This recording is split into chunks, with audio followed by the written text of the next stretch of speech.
தாத்தா, ஓ இங்கேயே இருக்கிறீங்களா தாத்தா? நாங்களும் இங்கேயே தான் இருக்கோம் இருந்துன்னுக்குறோம் தாத்தா. உங்கள அடுத்த வீடியோவில் சந்திக்கலாம்னு சொல்லிட்டு, நீங்களும் இங்கே இருக்கிறீங்களா? நாங்களும் வந்துட்டோம் தாத்தா. வாருங்கள், வாருங்கள் செல்வங்களே. இது video a a part 2. Okay. முதல்ல ஒரு வீடியோவில் பேசினோம். மாதா பற்றி சில கேள்விகளை கேட்டிருக்கேன். ம். ஏன் அவங்க வீடு மேலே ரொம்ப ஆசைப்படுறாங்கோ? அ அவங்க அ ம உண்மையிலேயே அவங்க அந்தந்த ஊரில் காட்சி கொடுத்தாங்களான்றத பற்றி நாங்கள் கேட்டோம். நீங்கள் ரொம்ப தெளிவா சொன்னீங்க தாத்தா. ரொம்ப தேங்க்ஸ் தாத்தா. இந்த வீடியோவில் என்ன கேட்குறேன்னாக்கா, அம் அ அ மாதா அ அவங்க கடவுளுக்கு தானே தாத்தா மாதா. அவங்க அங்கே தானே இருக்கணும். ஏன் இங்கே வராங்க? பூமிக்கு திருப்பம் மோட்சத்துக்கு போயிட்டாங்க இல்லையா? திருப்ப எதாத்துக்கு இங்கே வராங்கோ? வராங்க சொல்கிறாங்களே. ஏனென்றால் இறைவன் அவருடைய மகன் இயேசுநாதர் கடவுளாக காட்சியளித்தார் அல்லவா? ஆ, அவர் அவரை அடித்து சாகடிக்கும்போது, அவர் நம்மை விட்டு போகும்போது, அவர் நமக்கு ஒரு பரிசை தர வேண்டும் என்று அவர் யோசித்தார். அதே சமயத்தில் தன் தாயை பார்த்து, அவருக்கு நாம் தான் போய்விடுகிறோமே, இங்கே அவர்களை பார்த்துக்கொள்ள யாராவது வேண்டும் என்று நம்மை அவர்களுக்கு பிள்ளைகளாக கொடுத்து விட்டார். சாகும்போது அம்மா மாதாவை பார்த்து, அம்மா இதோ உன் பிள்ளைகள்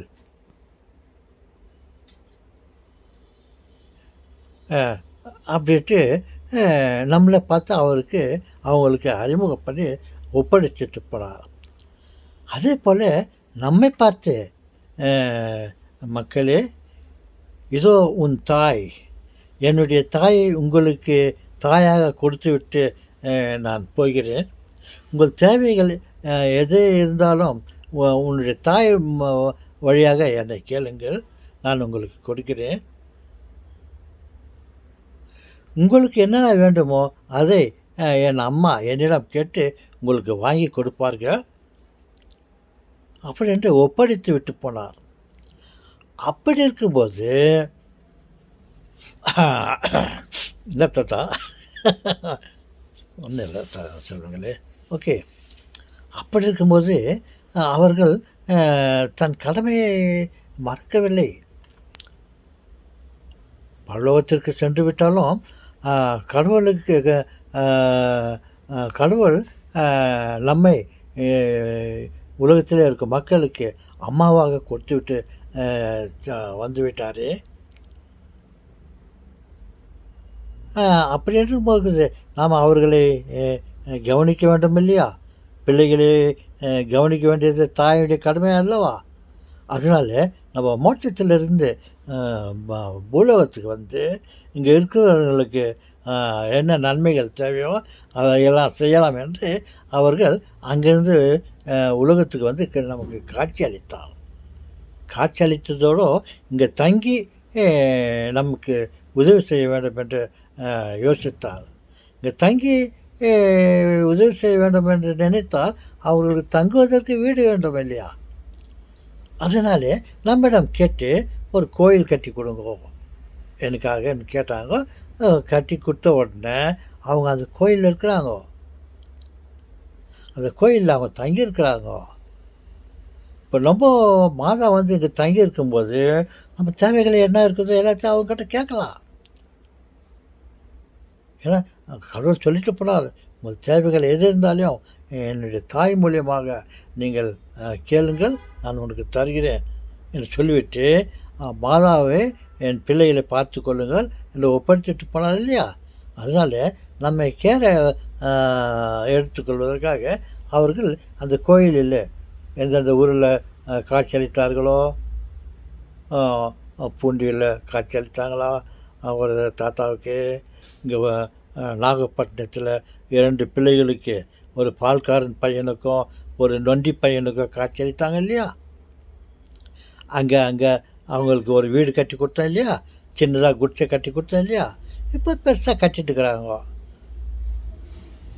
இப்போ அங்கே அவங்க தங்கியிருக்கிறாங்க. இப்போ நம்ம அதுக்கு தான் வேளாங்கண்ணியில் அவங்க காட்சியளித்தாங்க. அங்கே ஒரு வீடு கேட்டாங்க, நம்ம வீடு கட்டி கொடுத்தோம். அதில் அவங்க தங்கியிருக்கிறாங்க. பாருங்கள், இப்போ நமக்கு தேவைந்தெல்லாம் வேளாங்கண்ணிக்கு போகிறோம். போயிட்டு நாகப்பட்டினத்தில் வேளாங்கண்ணி ஊர் இருக்குது, அங்கே அவங்க காட்சி எடுத்தாங்க. அங்கே அந்த கோயில் இருக்குது, வேளாங்கண்ணி மாதா கோயில் என்று. இப்போ நம்ம அடிக்கடி நம்ம அங்கே போகிறோம்.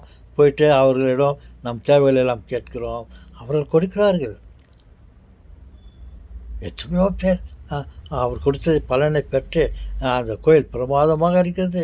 எல்லோரும் அவர்களிடம் போய் கேட்க போகிறார்கள். அவர்களும் குறையின்றி நமக்கு கொடுத்து கொண்டு இருக்கிறார்கள்.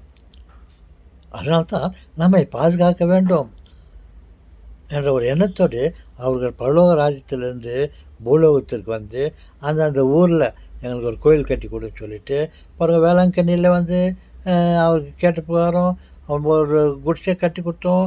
அது பெரிய கோயிலாக கட்டின்னு இருக்கிறாங்க. இப்போது இருக்கிற குருவானங்களாம் சேர்ந்து இப்போ அவங்க இருந்துக்கின்னு நமக்கு தேவையானதெல்லாம் அவங்க கொடுத்துருக்குறாங்க. அதுக்காக தான் அவங்க அங்கேருந்து எங்கே காட்சி அளித்து நம்ம வந்து சேர்ந்தாங்க. இப்போ நமக்கும் சொன்னார், இதோ உன் தாய் என்ன. அப்படி இருக்கும்போது நம்முடைய தேவைகளை எல்லாம் நம்ம மாதாவிடம் கேட்டால் அவர்கள் கொடுக்கிறார்கள். எத்தனையோ பேர் கேட்டு தங்களுடைய கோரிக்கைகளை எல்லாம் பெற்றிருக்கிறார்கள். அதுக்காகத்தான் அவர்கள் அங்கேருந்து நமக்கெல்லாம் காட்சி கொடுத்து அந்தந்த ஊரில் அந்த பேரை சொல்லின்னு பூண்டி மாதா பூண்டியில் ஒரு அவங்க காட்சி கொடுத்தாங்களா அந்த தாத்தாவுக்கோ அங்கே இருக்கிறவங்களுக்கோ, அது பூண்டி மாதான்னு சொல்லி அவர் பேர் வச்சாங்க. இங்கே வேளாங்கண்ணியில் வந்து இந்த சிறு பிள்ளைகளுக்கு காட்சி அளித்தாங்க, அதனால் வேளாங்கண்ணி மாதா என்று. பெங்களூரில் ஆரோக்கிய மாதா கோயில் இருக்கிறது இல்லையா, அங்கே வந்து பெங்களூரில் வந்து இந்தியாவில் அங்கே காட்சி அளித்திருக்காங்க. அதுக்கு அங்கே ஆரோக்கிய மாதா சொல்லிட்டு அவங்க வச்சுருக்காங்க. அந்தந்த ஊரில் அந்தந்த பேரை வச்சுன்னா அவங்களாம் அந்த மாதாண்ட நம்ம வழிபடுறோம் சொன்னாங்களே. அதுக்கு தான் அவங்க அங்கேருந்து வந்து இங்கே தங்கியிருக்காங்களா தாத்தா? ஆம் சொல்கிறாங்களே. நம் தேவைகள் எது இருந்தாலும் அவர்களை நாம் கேட்போம். அவங்க வந்து அவங்க மகன்கிட்ட கேட்குவாங்க. கேட்டு, மகனே இவர்களுக்கு இதெல்லாம் தேவைப்படுகிறது, குர்ரா ராஜா இவங்களுக்கு அவங்களுக்கு இதெல்லாம் வேணுமா இருக்குது, இவங்களுக்கு குழந்தை இல்லைன்னு கேட்குறாங்க, இவங்களுக்கு குழந்தை சொல்கிறத கூட ராஜா சொல்லிட்டு கடவுள்கிட்ட அவங்க கேட்டாங்கன்னாக்கா, ஓ அம்மா வந்து நம்மக்கிட்ட கேட்குறாங்களே, அம்மாவே நம்மக்கிட்ட வந்து ஏதோ ஒரு உதவி கேட்குறாங்களே, அவங்களுக்கு கொடுக்கறதுக்கு நம்ம தரலான்னு சொல்லிட்டு அவங்க அம்மா வழியாக நமக்கு கொடுக்குறாங்க. அப்படி சொல்கிறாங்களே. அதான் இப்போ நமக்கு அம்மா கடவுள் கொடுத்த அம்மா நம்ம ஊர்லேயே இருக்காங்களே பார்த்தா அவங்க தான் சத்து பரலோகத்துக்கு ஆரோபணம் ஆகிட்டாங்க போயிட்டாங்க. பார்த்தாக்கா நம்மளை பார்க்கறதுக்காக இங்கே வந்து அந்த கோயில்களில் இருக்காங்களா தாத்தா? ஆமாம் சொல்கிறாங்களே. உங்களுக்கு எது வேண்டாலும் கேளுங்க, எது விட்டாலும் கேளுங்க, அவர் கொடுப்பார். பாருங்க, அன்றைக்கி ஒரு கல்யாணம் நடந்துருந்துச்சு. அந்த கல்யாணத்தில் திராட்சை ரசம் எல்லாருக்கும் சாப்பாடு வந்து ஜெகஜோக இது நல்ல ஆடம்பரமாக கல்யாண சாதம், கல்யாண சமையல் சாதம், காய்கறிகளும் பிரமாதம், இந்த கௌரவர் பிரசாதம் இதுவே எனக்கு பொதுநாள் பாட்படார் இல்லை. அந்த மாதிரி அந்த கல்யாணத்தில் பல விதமான உணவுகளை வைத்திருந்தார்கள். அதோடு இந்த ரசம், திராட்சை ரசம் எல்லாருக்கும் வச்சுருந்தாங்க. என்னாச்சுன்னா திடீர்னு அந்த திராட்சை ரசம் ஆகிப்போச்சு. ஜனங்க ஜாஸ்தி இருந்ததுனால திராட்சை ரசம் ஆகிப்போச்சு.